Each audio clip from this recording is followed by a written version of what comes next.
Hi, this is Amanda from Story and Stone. Welcome to the January 2025 reading. If you've already watched my yearly reading, you'll know that I've had lots of troubles with my videos, and so I've had to do my readings for this month and the yearly reading a little bit differently. Because of this, there will be no mid-month January reading, but I will try and draw a card out at the end of this reading just to say, to let you know if there's anything else you need to know for January. This reading today is done with the B Tarot, which is by Kristoffer Hughes and the artwork by Nadia Turner. Beautiful, beautiful deck that my husband gave me for Christmas. Love using it. It's fast becoming one of my favorite decks to use. As a reminder, just letting you know that this reading is for the collective and may not resonate with you, and that's totally okay. Just take what resonates with you and leave the rest. So thanks for being here today, and I will get straight into the reading. Okay, so in our overview position in the spread, we have two major arcana cards. So we actually have, I think, 5 out of the 8 cards for this reading are major arcana, which means big changes, big things happening, which me and my husband are already seeing in our month of January. For this overview section, we have the Empress and we have Justice. Now, the Empress, she is full and fertile, and she represents new beginnings, new birth. Can literally mean the birth of a child, but often means new birth of projects or creativeness. She's just so full of potential. She obviously is in touch with nature. She's the Empress, and she's often depicted as being pregnant too in some tarot decks. But she has this beautiful, beautiful energy about her. And it talks about January being pregnant with opportunity. So let those ideas, those creative ideas that you've got, come to the forefront of your mind and write them down. Don't let them just drift off into nowhere land. Okay, now the Empress, she also talks about making sure that you take time to nurture yourself and others. So give each other some self-care and really look after especially your mental and emotional health at this time of the year, because January can be a bit of a slog to get started with. Now, going to the Justice card, we're looking at, we could be looking at court cases that are being settled in your favor. When we look at it more metaphorically, it is asking you to answer for your actions, or for others to answer for their actions, whether they were done to you or to someone else. So it asks you to consider right from wrong and how you have to act from a place of integrity and honesty so that you can resolve this situation. So if you know that you've done something wrong, you need to fix it. So you may also be asked to stand up for what you believe in, and that may require some courage and conviction. So a pretty good start to the year, really. Okay, so now we get into the nitty-gritty of the reading, and we've got the Ten of Wands and we've got the Melissa, which is another major arcana card. It's usually called the High Priestess in a more traditional deck.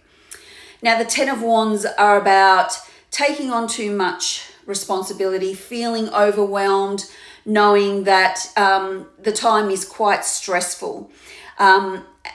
Saying that whatever stress or overwhelm that you're feeling at the moment, it is going to be short-lived. So if you can put up with it, just put up with it. However, don't fall into the trap of feeling overwhelmed and not telling anybody. Don't be afraid to ask for help should you need it. And if you feel like you're being pulled in different directions, decide what direction benefits you most, or your goals most, and go in that type of direction. So don't try and please everybody is the major message for this month with the Ten of Wands. Now, the Melissa, she's absolutely beautiful. She's all about intuition, and she talks this month about if your gut is telling you one thing, if your intuition is telling you one thing and your head is telling you another, that this month you need to go with your gut. Okay, yes, we should use both sides, our head and our heart, as I say. But this month it's saying you need to go with your gut. Okay, in our challenges section of the reading, we have another 2 major arcana cards. So that's 4 so far. Hence the reason why I said January is going to be the month of huge change for us. We have the Moon card and we have the Devil card. Now, the Moon card is talking about things being hidden or secrets that could possibly become revealed during this month, or that remain hidden and you aren't able to make a decision based on them. But it also talks about things not being as they seem. So things like if your sleep is disturbed and you think that it may be something physical, maybe look more to your mental and emotional health, because it could be something there that is causing you to not sleep well. And it's once again stressing the importance of trusting your intuition, because the moon is very much about intuition. Okay, so then we have the Devil card, and I think the challenge this month is where we don't see that the devil is within us, that it's something of our own doing that is causing us stress and overwhelm, and we keep thinking that it's something external from us that is causing all the trouble in our life at the moment. And we have to really step back and look at our shadow self, look at what we're doing, look at the decisions we're making, and seeing how that is contributing to the situation that we're in. It really talks about not looking at the light at the end of the tunnel. So not seeing that light ahead of us, or not seeing the light behind us, and only seeing the dark, and being unwilling to face the fact that maybe we have caused the situation ourselves, which can, as you know, can be quite hard to do, to realize that you are the problem.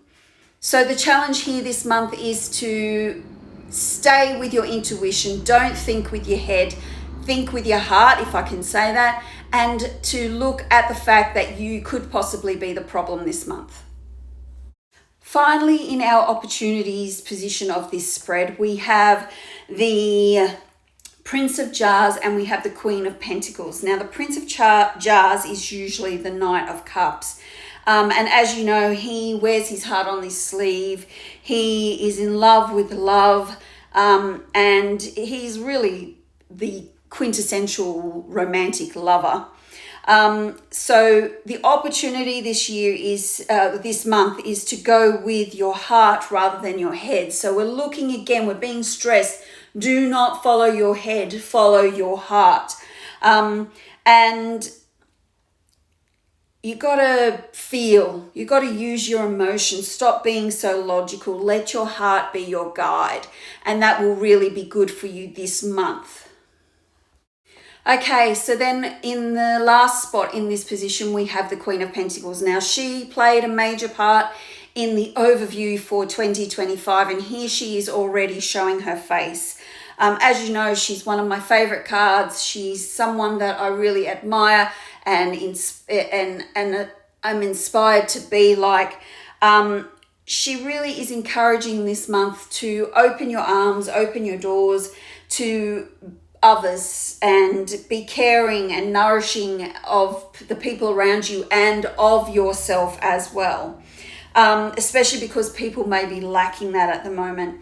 So she's really saying to you, this opportunity this month is to be kind, be generous, and let people see this real you. Let people see your loving heart, and you will have a really, really great month. Now, usually at the end of the monthly readings, I draw an oracle card or a card from a different deck, but I don't actually have any oracle cards out at the moment. They're all packed away as we get ready for our move. So I've just drawn another tarot card from the B Tarot to ask the universe what is their final piece of advice for us for January, and they've given us the Queen of Wands. Now, the Queen of Wands, she is amazing. She's very authentic to herself. She has no problems standing up and being heard and speaking her truth, even if it doesn't make her popular. She has this fiery passion and motivation within her, and she shows that confidence. She's very charismatic, but she has that confidence and she has a boldness about her that will bring her creative endeavors and her projects to life, which is what you really want this month, because you've got the Empress there who's talking about all new birth of potential and of new creative projects. Okay, so I said I was going to try and draw some cards for what would have been the mid-month reading, which I'm not obviously doing this month. And I've had to draw from the B Tarot again. And I've pulled a Major Arcana card, the Wheel, or the Wheel of Fortune. I've pulled the Four of Jars, which is the Four of Cups, and the Three of Jars, which is the Three of Cups. Now, here we have another Major Arcana card. So it's just reiterating that January really is a month for change. And the Wheel of Fortune talks about karmic retribution, good or bad, but usually when you get this card in your reading, it usually means that your luck is on the rise, or your good things are going to start happening for you. So you usually get it when you're coming to the end of a period of crisis or difficulty. So good news for us. The Four of Jars, or the Four of Cups, is when things haven't worked out for us, or things haven't worked out the way we thought they would, and now we're feeling quite lost, we're feeling quite bored with the situation, and we don't really know what to do. And we could be feeling some kind of pressure to make a situation work, or to pick another project. And this card is saying it's okay if you don't take advantage of the opportunities that are being offered to you yet. Just take that time to reflect and review, and to work out where you want to go, and find the love again for what you do.